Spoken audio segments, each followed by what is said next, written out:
Hi friends, good morning. Welcome to my channel. எல்லாம் என்ன பண்ணுறீங்க? Honey life tip channel. எல்லோரும் என் சேனலை சப்ஸ்கிரைப் பண்ணுங்கள், லைக் பண்ணுங்கள், கமெண்ட் பண்ணுங்கள். இன்றைக்கி நம்ம வீட்டில் என்ன லஞ்சுன்னு பார்க்கலாம் வாங்க. டிஃபன் செய்யலை இன்றைக்கி, அதனால் இன்றைக்கி தான் டிஃபன் கூட போட போகிறேன். என்ன லஞ்சு, என்ன செஞ்சிட்ருக்கேன்னு பார்க்கலாம் வாங்க. நீங்கள் என்ன செஞ்சிட்ருக்கீங்கன்னு சொல்லுங்கள். வாங்க வீடியோக்குள்ளே போகலாம். இன்றைக்கி காலையில் டிஃபன் வந்து ஆப்பிளும் மாதுளம்பழமும் தான் டிஃபனு. அதை வந்து ஜூஸ் போட்டு குடிக்க போகிறோம். அடுத்தது வந்து இன்றைக்கி ஸ்பெஷல் வீட்டில் என்னென்னா வாழைப்பூ வடை.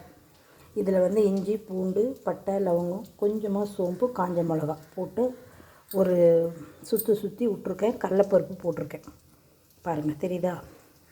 இந்த பக்கம் வந்து பச்சை பயிறு கடைஞ்சிருக்கேன் பாருங்கள். தாளிக்கிறதுக்காக வெங்காயமும், சின்ன வெங்காயம், காஞ்ச மிளகா தாளிக்கிறதுக்காக வச்சுருக்கேன். இந்த பக்கம் சாதம் வச்சுருக்கேன். வடைக்காக வெங்காயமும் உப்பு பெருங்காயம் போட்டு வச்சுருக்கேன் பாருங்கள். வாழைப்பூ வந்து ஒரு இது வேக வச்சுட்டேன், ஒரு ஆவி வேக வச்சுட்டேன். இப்போ அதை ஒரு சுற்றி இதையும் அந்த கடலைப்பருப்போடு ஒரு சுற்றி நம்ம வடை போட போகிறோம். இருங்க, வெயிட் பண்ணுங்கள். குழம்பு தாளிச்சாச்சு. இந்த பக்கம் எண்ணெய் ஊற்றி காய வச்சிடலாம் வடைக்கு. சாதம் ஒரு விசில் வந்தோடனே சமையல் முடிஞ்சிடும். வடையை போட்டு எடுத்துட்டோம்னா ரசம் வச்சாச்சு.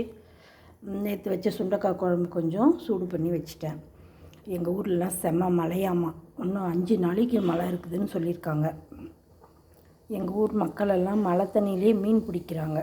அப்படி இருக்குது எங்கள் ஊரோட நிலமை. உங்கள் ஊர்லலாம் எப்படி இருக்குதுன்னு சொல்லுங்கள், ஓகேவா? வெயிட் பண்ணுங்கள், நம்ம பருப்பு ஆட்டிட்டு வந்துடலாம்.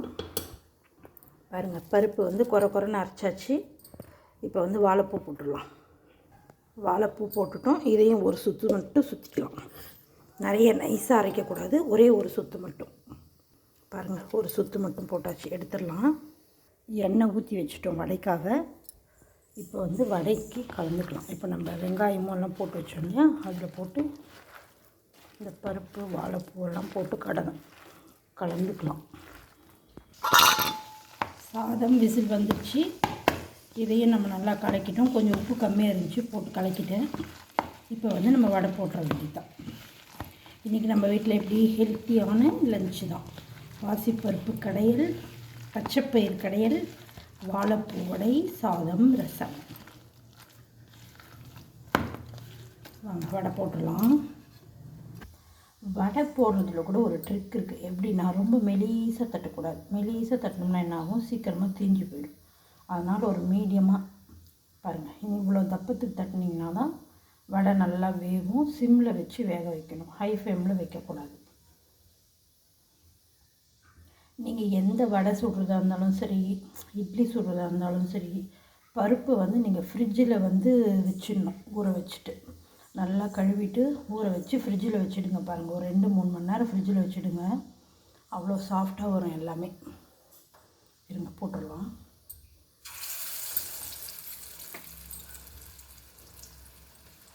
இந்த டிப்ஸ் உங்களுக்கு யூஸ் ஆனால் எடுத்துக்கோங்க, ஓகேவா?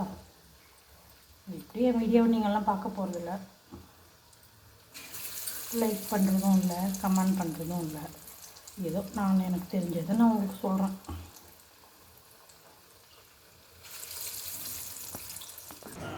பாருங்கள், சூப்பராக வாழைப்பூ வடை ரெடி ஆகிடுச்சு. எவ்வளோ சாஃப்டாக இருக்குது பார்த்தீங்களா? இப்படி அமுத்தினாலே இப்படி இதாகும். ட்ரை பண்ணி பாருங்கள், எப்படி இருக்குதுன்னு சொல்லுங்கள், ஓகேவா? வாங்க எல்லோரும் சாப்பிட்லாம். ஸ்நாக்ஸ் டைமுக்கு ரொம்ப நல்லாயிருக்கும். ஆனால் இது நம்ம இப்போ சாப்பாட்டுக்கு தான் தொட்டு சாப்பிட போகிறோம். சூப்பராக வந்திருக்கு வாழைப்பூவோட. எல்லோரும் ட்ரை பண்ணி பார்த்துட்டு எப்படி இருக்குதுன்னு சொல்லுங்கள், ஓகேவா? என் வீடியோ பிடிச்சிருந்தால் லைக் பண்ணுங்கள், கமெண்ட் பண்ணுங்கள், சப்ஸ்கிரைபர் பண்ணுங்கள். ஓகே, பாய். அடுத்த வீடியோவில் சந்திக்கலாமா?